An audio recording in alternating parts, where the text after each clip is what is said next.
Samahan niyo akong pasukin 'tong loob ng simbahan ng Sunken Hen.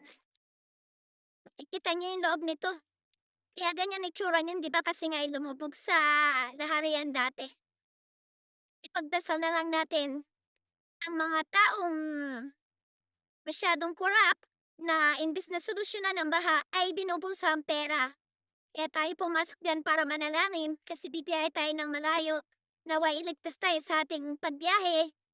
Saka isama na rin natin siyempre yung mga kurapot na nag-uubos ng pera ng Pilipinas, yung mga tax natin na doon napupunta na hindi naman nasusolusyunan ng mga flood control na yan. Isama na rin natin sa ating mga dasal yan na mapalitan lahat yan. Di ba? Ang ganda ng loob ng simbahan nila. At saka yan labas o ang luwang. Di ba? Kung kayo magagawi dito, pasyalan nyo rin yan para makita nyo. Pero nakasulat yan. Maliliit nga lang eh, no? Di ko mabasa. Tapos syempre, papasyal kayo dyan. Wala namang entrance, may donate na nakalagay sa isang box. Donation box ba? Kung gusto niyo mag-donate, ganon. Ganda ng paligid, tahimik ba? Sayang ano.